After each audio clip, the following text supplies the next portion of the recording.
Hey guys, this is Khavrion here with another battle report. This game is for round 4 of the third narrative campaign for infiNity on Tabletop Simulator by Vol SC.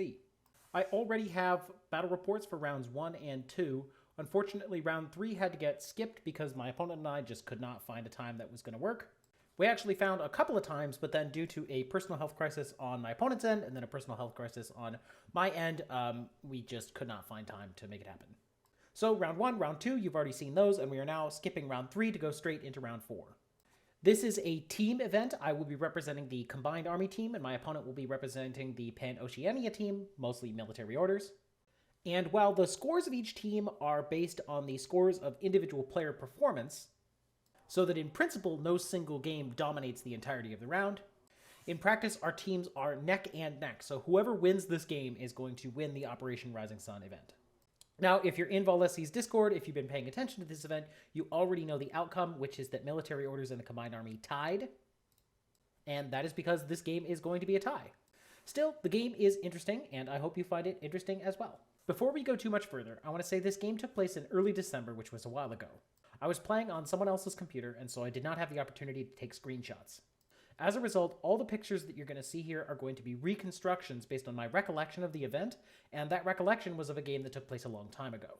All of which is to say that the events of the actual game may not be entirely accurate and may not make a full amount of sense. Even so, I do remember the broad strokes of the game, and the broad strokes of that game gave me a lot of insight into the particular Onyx list that I was running, and I think Onyx in general. And it is these broad strokes and the lessons that they teach that I want to talk about in this battle report. So I hope you will indulge me in making a battle report that is not fully remembered, which hopefully has some interesting lessons and commentary. That said, let's talk about the mission. The mission is a Vol SC custom mission called Recovery. It is basically a variant on the ITS standard mission Capture and Protect. In both Recovery and Capture and Protect, there are beacons that start at the edge of the deployment zone, and the goal of each of the two armies is to capture the enemy beacon. What makes Recovery different is that the beacon scoring happens at the end of each player turn, rather than at the end of the game round. So for example, if I go first, and on the very first turn of the game, I pick up a beacon and then I'm holding it at the end of my turn, I get some points. This means that while the person going second can kill the person holding the beacon on their turn, doing so doesn't prevent the person from going first from actually being able to score any points. For this reason, the mission tries to be a little bit more fair to the person who's going first and to the person who's going second. I haven't played Capture and Protect in a long time, so I couldn't tell you if Recovery is more fair. But I can say that the mission itself is pretty reasonable and it feels balanced going first and going second. Your points are to have captured the enemy beacon at the end of any player turn for 2 points, have captured the enemy beacon at the end of the game for 2 points. This end of the game does favor the person going second because they can hunt down the first player's piece, but the first player does get the chance to alpha strike, so there's that. You get an extra point for having captured the enemy beacon in your own deployment zone to keep your beacon from being captured. And then there is a designated target on the field that you want to kill, and there is a data tracker that you want to use in order to kill the designated target. Lastly, there are 2 antennas occupying the midfield, which you have to push. This is a classic button push, and again, I think mildly favors the person going second. So overall, it seems relatively split between going first and going second, relatively split between capturing beacons and doing other stuff, with a little bit of emphasis on things that happen at the end of the game. Down here, you can see a picture of what the deployment zones and the beacons and the communication antennas look like. The communication antennas are along the midline to the left and the right. The beacons are at the edges of the deployment zone here and here. And that's pretty much it. About half the points are wrapped up in holding these beacons. Otherwise, there are 2 buttons to push, and then there's a designated target to kill with your data tracker if you can. Next up, let's talk about lists. I am once again, and probably for the last time, at least for a while, running the Blender Boys F list that we've been talking about previously. This is a single combat group list that is inspired by and based off of the ideas of the Big Boy list in Steel Phalanx that I normally run. This list is based off of 2 Harrises. First, you have a Umbra Samaritan Hacker, a Zeodron Tag, and Norkius, who is an NCO. This is in many ways the active turn Harris. The Zeodron can run around and shoot things with a K1 marksman rifle, and that brings Norkius and the Umbra Samaritan closer to targets which they can then eat using Prothyon. The Suryat has 2 lieutenant orders, which means that Norkius can move the Harris around with his NCO. Meanwhile, the Samaritan as a hacker can actually hack things on the go, and of course the Zeodron can shoot things. I find that this gives extra efficiency to Norkius and the Samaritan, who normally are very good at close combat, but at 6'2 just aren't that efficient if they actually want to move. The second Harris consists of a Suryat Lieutenant with the HMG and Extra Order, a Suryat Heavy Rocket Launcher with MSV-1, and Kurnow. The Suryat Lieutenant is extremely important to this format of lists. If you're running a single combat group, you really need to have extra orders, and the best way to do that is to have a Lieutenant with +1 order that you can spend on an NCO. But it is the Suryat with Heavy Rocket Launcher and MSV-1 that gives this particular variant on Blinder Boys its reason to exist. The MSV-1 is crucial on ARO because it can see through smoke, it can reduce camouflage penalties, and on the active turn, it can shoot decently well itself. Kurnow is basically in there because he's the cheapest wildcard available in Onyx, but I actually think he's pretty good also. The plasma rifle gets work done, and the pitchers are always nice, especially with the burst bonus. On top of that, you have a T-drone, which is basically Combined Army's missile launcher bot. It's particularly important in this list because you can throw the pitchers with Kurnow or Bit and Kiss, we'll talk about them later, and then you can do missile strikes after guiding people. That gives you the ability to reach out to your opponent and kill some of their pieces while remaining castled up yourself. After the T-drone, 2 Ichadrons, and then finally Bit and Kiss. I always take the version of Kiss that has the pitcher +1 burst. It's just absolutely the right version. These guys are really good at getting a repeater network down. Between the two of them, they can throw 3 pitchers with 1 order. The Umbra Samaritan can spotlight through them. Kurnow can throw down white noise. And of course, Bit can even arrow with Oblivion if that comes up. So you've got 10 really robust guys. Every single one of these picks is probably going to be one that could really pull a lot of weight. And having all 10 of them together is awesome. That said, there are a couple of key problems which will show up. First and foremost, we have 2 Harrises rather than a Harris and a 3-man core. Both of these can't be active at the same time, which means that in active turn, I'll have to spend command tokens flip-flopping between them, and in the reactive turn, I'll have to pick one Harris to get the extra burst in defense. That's going to be the Suryat Heavy Rocket Launcher Harris, but it does mean that the Zeodron, Norkius, and the Umbra Samaritan are themselves not going to be able to shoot with Burst 2 in arrow if they need to.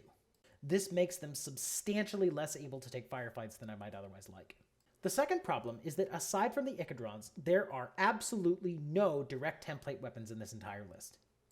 There are 2 flamethrowers on the Ichadrons, but there's no chain colts, chain rifles, nanopulsers, or anything like that on anyone else.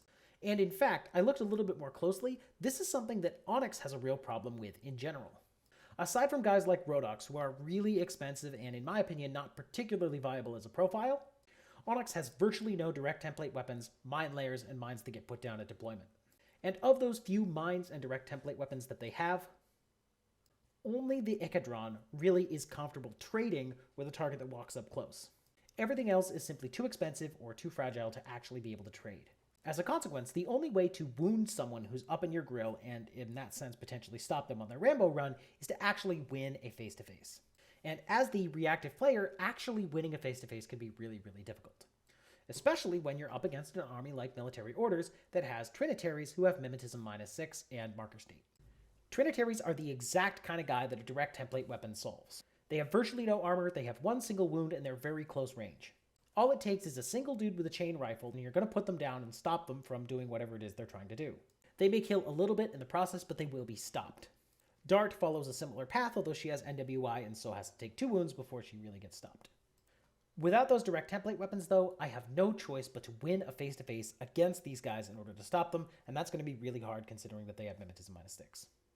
These guys are the bane of this particular Onyx list, and actually, I don't think that Onyx has much of a solution to this kind of thing in general. Without mines and shotguns and chain rifles, there isn't much you can do to actually guard your deployment zone. Now, I do have the 2 Ichadrons, and had I deployed them a little bit differently so that their flamethrowers could get used, maybe the game would have gone a little differently. But 2 flamethrowers can't defend the entirety of a deployment zone, and also, these guys are 9-point regular orders with flash pulses, and they don't really want to be sitting there guarding edges if they could be doing something else. So as we'll see in the coming battle report, the Trinitaries and Dart are going to walk all over me, and I don't actually think there's a heck of a lot that either this list or Onyx could do to stop that kind of thing from happening. And it is the observation that Onyx in general, and this list in particular, is weak against that kind of threat, which prompted me to want to make this battle report. All that being said, I'm not really a Combined Army player, I'm definitely not an Onyx player, and I have some experience with this list, but that's about it. So I could be missing something. And I do think there is room for clever deployment to mitigate the dangers. Next up, something vaguely resembling my opponent's list. As I said, the game was a long time ago, and I don't even have any saves because I was using a different computer. So I really, really don't know if this is actually the list that my opponent ran or just something that kind of looks like it. That said, we definitely have the major pieces here, so I'm going to talk about them. First off, you have the Teutonic Knight Harris. You have a NCO Spitfire, Light Shotgun Panzerfaust, and I think my opponent took the Light Shotgun Panzerfaust and Tinbot with Firewall -3. If you're running military orders, I think that taking 3 Teutonic Knights is something that you're going to do almost every single time. These guys are really, really cheap. They're really, really good. They've got armor 3 and 2 wounds. They dodge like champions. And the base profile ones with the Shotgun Panzerfaust cost only 19 points. Those Panzerfausts can do a lot of damage if they get lucky in ARO. You have to take them seriously. These guys dodge, so even if you've dealt with their Panzerfaust, they're still going to be hard to put down. And with 2 wounds and 3 armor at only 19 points, they really, really, really are tough for their cost. The NCO Spitfire ends up being kind of expensive, but you have the Knight Commander with Lieutenant +1 order, so that NCO actually basically just generates 2 extra orders that you can spend on the Harris, and it's going to be on the guy that is going to be doing all the gunfights. Really common, really popular MO pick because they're really, really good. Next up, you have the Blackfriar FTO with 6th Sense, Heavy Rocket Launcher, and MSV2. This is a new Blackfriar that got introduced during the Military Orders rework. And this guy is either a wild card or can join a Crozier Link team. In either case, he is going to be the point man for the Light Infantry Corps, consisting of these 3 Croziers down here, the Knight Commander, and the Blackfriar himself. BS-13, Heavy Rocket Launcher, MSV2, 1 wound, and a little bit of armor. He's not very tough, but he's plenty good to be the point man of a defensive link. Skipping Dart for the second, we have the Knight Commander, who brings with him 2 Lieutenant Orders. Otherwise, he doesn't really do all that much. He does have Hollow Mask, so figuring out which of the Croziers is going to be the Knight Commander could be tricky, but, I mean, that's not going to matter in this particular game. Then you have the Crozier Paramedic, why not? 2 Croziers with combi rifles, again, why not? And those 5 men are going to be the core. Other than that, you have Dart. Dart represents the kind of thing that my list really is going to struggle to deal with. She has marker state, so she can walk past fire lanes without being shot. She has NWI, so it's going to be a little bit hard to put her down. And with Climbing Plus and an SMG, she can get places she needs to be and be dangerous once she gets there. She's really solid midfield sweeper pick. I can see why some people take her, and I think she's going to get a little bit of work done. In my experience, Dart isn't all that much of a Rambo. She is simply too slow and too short range to actually be able to gut your opponent's entire order pool, but she's a really good hunter and assassin, and she can very reliably pick a target and then kill that target. The last member of Group 1 is the Trinitary Forward Observer. These guys have Mimetism -6, they have Hidden Deployment, they have SMGs, Flash Pulses, D-Charges, everything like that. At 23 points, they are some of the cheapest midfield specialists that you can find with Hidden Deployment and Mimetism -6, and their ballistic skill is good enough that they can actually get some work done with those SMGs. A Chain Colt to the face stops these guys cold, but I don't have any Chain Colts, so as we'll see, this kind of guy is going to be hard for me to stop. In Group 2, you have another Trinitarian Forward Observer, a Trinitarian Multi-Sniper. This guy, I think, is actually kind of interesting. Back in N3, I think it was relatively common for military orders players to take this infiltrating hidden deployment multi-sniper rifle guy. And this is going to be really, really hard for me to deal with because he has Mimetism -6, and he can sit at the very back of my opponent's deployment zone watching a really long fire lane, forcing me to be at bad odds unless I can get close. Smoke is something that could be used to block fire lanes, which would mitigate the effectiveness of the Trinitary Multi-Sniper, but Onyx doesn't have any smoke. So this guy's going to take some shots across the board, and I think he's going to get some work done, and he's going to be a pain for me to deal with. Next is the Peacemaker. I don't remember if there was a Spitfire Peacemaker or a heavy shotgun one, and I actually don't remember if it was in Group 1 or Group 2, but it won't really matter. This guy doesn't actually get a heck of a lot done. I think Peacemakers are solid picks with their forward deployment 8 inches, and the Oxbot basically acts sort of like a mine. Plus, their repeaters are nice if you have any hackers. Last, we have the Tech B, who is basically just a 5-point flash pulse, and who is a specialist, and the Warcore, who is a 3-point flash pulse. Those guys are going to be annoying, dangerous arrows. They're going to just do their thing, and I think it'll basically be fine. So yeah, this is something resembling my opponent's list. I don't know if it's exactly my opponent's list, but the major pieces are definitely there. You have the Fireteam Corps with the Blackfriar at the head. You have the NCO Teutonic Knight Harris. You have Dart, 2 Trinitaries, and the Trinitarian Sniper. And that brings us to the game. Here is the table. It is, a little bit of a garish yellow color. That might be the lighting that I've set here. I definitely don't remember the table being that beautiful when I played, but I was playing on a computer that could barely handle the graphics, so I wouldn't criticize it too much there. If memory serves, my opponent won the lieutenant role and decided to go first, and then I decided that I was going to take the blue deployment zone. This deployment is very much a reconstruction rather than pictures taken from the actual game. However, because it is a reconstruction, I am able to put the hidden deployment guys down, which might be kind of nice for you to see. We have the antenna here, and then this is the beacon to capture, and here's my beacon to capture. There's also a bunch of bridges on this map, like right here. There's a bridge here that I turned off for the purposes of this screenshot, and another one right here that I turned off for the purposes of this screenshot. They're going to grant some decent visibility from the top of the bridges, but we also ruled they kind of counted as buildings, so you can see into a bridge, out of a bridge, but not through it. As a consequence, some of the fire lanes are not as long as they may look in this picture. Taking advantage of that bridge, we have the Black Friar, who is the point man of the Link team. He can see a fair bit, but he can't actually see my Suryat over here. Crozier, and I believe the Crozier paramedic up here was there so that he could pick up the Black Friar if he went down. Downstairs, I think there was a War Core right here and a Tech B over there, although I don't really remember exactly. There definitely was a Peacemaker in approximately this position, and then the Teutonic Knight Harris was deployed on this side of the board. Other than that, we had a hidden deployment Trinitary who was deployed right there at the center, a hidden deployment Trinitary who's deployed over here with his multi-sniper rifle, a hidden deployment Trinitary deployed right next to this antenna, and then the withheld piece was Dart, who ended up getting deployed right here in camo. Oh yeah, and dead center there is Fusilier Angus. He is the designated target that I have to kill. My opponent definitely did not use Fusilier Angus, but I mean, what are you going to do? Notably missing from this picture are the cam cores. These were these little narrative things that we got for this particular event. I simply do not remember where the cam cores were, and they don't really do anything throughout the course of the game, so I'm not going to worry about them. Meanwhile, here is my deployment. I have my defensive Harris with the Suryat Kurnow and the Suryat Lieutenant over here. Here's the heavy rocket launcher. He is watching kind of this direction and also this direction.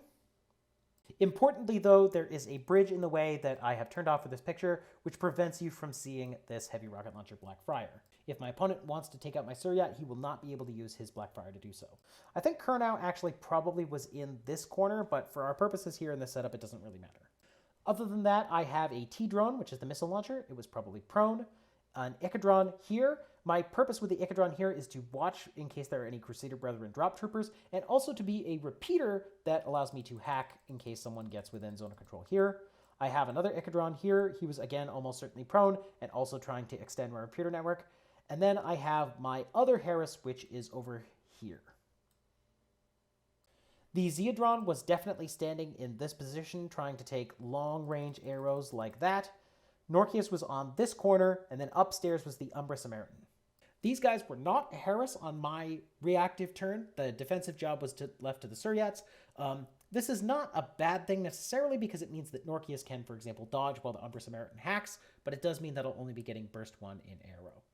Lastly, my withheld piece was Bit and Kiss. Once Dart went down over here, I wanted to put Kiss up, acting as sort of like a war core, so I could discover Dart as she ran by, and I wanted to put Kiss over here so I could put a repeater down and potentially hack Dart, and also I was worried the Teutons might try to do something, and the pitcher / mine layer repeater would be able to stop them.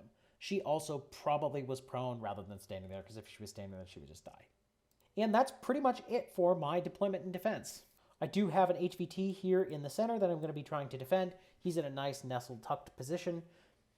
But broadly speaking, because I'm going second, my goal is to try not to lose too many pieces. If he does manage to snatch my beacon, if I can kill everybody that does do the snatching, then hopefully on a future turn, I'll be able to soften him up and then grab the beacon and hold it at the end. And really, broadly speaking, that is my strategy. If he can't break my back because he's going first, then I'll have the opportunity to simply just run over there and snatch the beacon and hope for the best on my turn.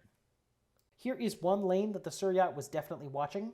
It's important because if you look off in the distance, basically down to here, this is a lane that Dart is going to have to cross, and it's also a lane that if there's a Trinitary that's going to want to cross, they have to cross there as well. The Suryat could potentially get a Discover, and that could be annoying for my opponent. That said, all the Suryat will be able to do at first is Discover, so it's not going to be that annoying for my opponent. With all that said, let's use this picture to talk about what I recall from my opponent's first turn. The first thing that happens is this Trinitary from Group 2 reveals and takes a shot at my Suryat.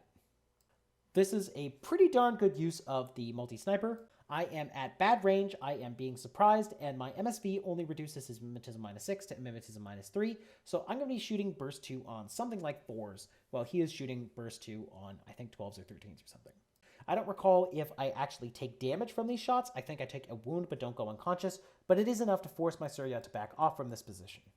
I may still be able to see this long lane over here where Dart is, but I am not going to be on King ARO, and I don't think I see over here at all, which is going to be a big deal. With my Suryat out of the way, my opponent simply takes Dart, runs all the way over here. I think I do discover her, I don't really remember, and decides that there is a prime target to kill, and that prime target is Norkius. Norkius dodges pretty darn well, but Dart is shooting burst 3, and she's in close range. During that process, Dart does manage to get targeted because the Umbra Samaritan can hack, and there is a repeater right here, and of course, the guy is right there himself. Moreover, because the sniper can see this huge, long fire lane, Norkius doesn't really have the opportunity to get anywhere to safety. Even if he went inside the building, Dart would just enter the building. There's a door on this side. So I don't recall how many orders it takes. I think it takes a fair few, but in the end, Norkius is killed. Kiss, the poor Warcore lookalike, is also killed, but my opponent does not have enough orders to reliably finish off the Umbra Samaritan hacker guy, and so ends up with Dart targeted because of a hacking and hanging out on the side of a building like right here or something. Indeed, here is a reconstruction of that event. So my opponent spent his entire turn basically running up, shooting my Suryat heavy rocket launcher. He might have taken some pot shots at the Xeodrone, I don't really remember, with the sniper, but mostly we kill Norkius. Trading Norkius for Dart may not seem like it's a great move here, but it completely cripples this Harris in terms of being able to provide burst bonuses, and Norkius is my only NCO. So if I want to spend the Suryats to Lieutenant orders, I have to spend them on the Suryat himself, which will break him out of the link. That ends up being pretty annoying for my opponent. Next up is my turn. It ends up being pretty straightforward. First, I take a guided missile from the T-drone over here, and I blow up targeted Dart. She just dies. Next, I end up using Kurnow's repeater pitcher thing in order to put repeaters here, and then another one underneath here. I had been hoping that this more advanced repeater might be close enough to the guys over here in order to stop them or maybe be able to hack them, but they are quite far away. However, there is one target that we can't necessarily see here, which is Fusilier Angus. He is in repeater range. So then the other thing I do is I simply hack Fusilier Angus with my Umbra Samaritan to target him, and then I guided missile strike and kill him too. Doing this hasn't taken up that many orders. I think it takes like 3 or 4 total, but I only have 9 regular orders. I do have 2 lieutenant orders and a tactical awareness order after that, but I can't spend them on the same people. As a result, I'm not that excited to actually advance out of my DZ and do some damage. So if memory serves, all I do with my remaining orders is put down some more pitchers here and I think here using Kiss, and then I decide to take this Suryat Harris, run around here, and I think I just gun down the Warcore or something simple. Next up, my opponent's turn 2. His board looks something like this. I guess the Teuton Harris probably ran over here using the 2 lieutenant orders on their NCO.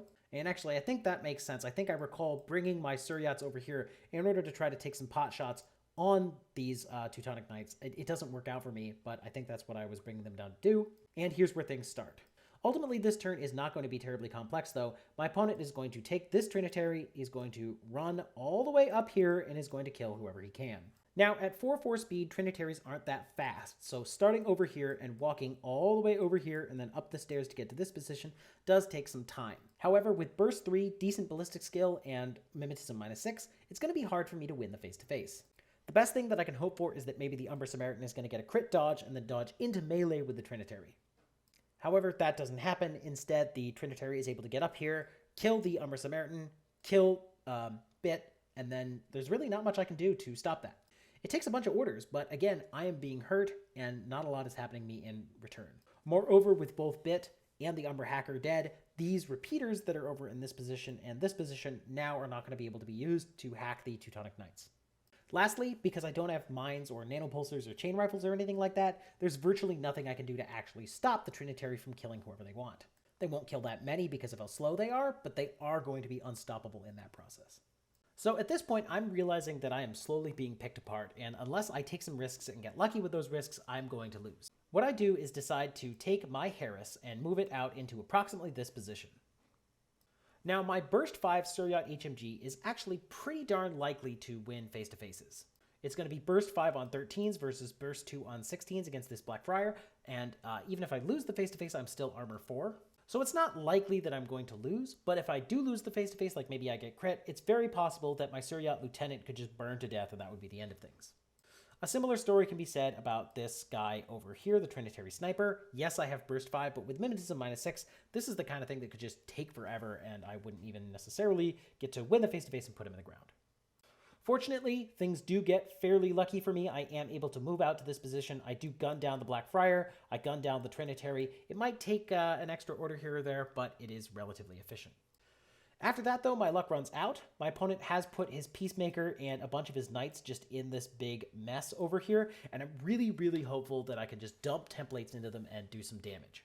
Kurnau's Plasma is super dangerous. These Suryat's Heavy Rocket Launcher is also super dangerous, and they have decent burst and decent odds, so it should be working out for me. Unfortunately, it doesn't. The Teutonic Knights do dodge like champions, and they dodge or tank everything that I throw at them, forcing me to end up in this sort of awkward exposed position, having not dealt any damage to the Teutonic Knights at all. I think if I had managed to deal damage to them, things would have been significantly different, especially if I were able to put the Spitfire in the ground, but I don't. As a consequence, at the third turn, things are not necessarily looking all that great for me. My opponent has a Burst 5 Teutonic Knight Spitfire here. All he has to do with his numerous Group 1 orders is take these guys, go through my Harris, which is going to be tricky, and then kill my designated target over here with his data tracker. That'll net him 2 points. And then he is going to take this Group 2 Trinitary, who is in hidden deployment, run down to the beacon, snatch the beacon, and then that's game over for me. Not only that, I think at an earlier turn he had pushed this button, so he'd have 1 point for the antenna, a whole bunch of points for the beacons if this happens. I'd be in Lost the Lieutenant, and we'll have killed the data tracker with his designated target, or vice versa, or whatever. That's the plan, and I think it looks pretty good for him. That said, it just takes a whole bunch of orders for him to cut down all of my guys. My Suryat Heavy Rocket Launcher, he survives for a fair bit. My Suryat HMG, he survives for a fair bit. Kurnau survives for a fair bit. And throughout the entirety of this process, he's got this sort of awkward dance that he has to do to avoid getting templated by anyone. It's not that bad. It's not like I'm likely to win face-to-faces, and if he's careful, which he is, he's not going to take any splash damage, but it is awkward and it does tax him quite a bit. As a consequence, I think he basically has one order with which to take his Teutonic Knight, Spitfire, run around here, and gun down the designated target. It works, he succeeds, the designated target is gunned down, but he doesn't have any extra orders to do anything else.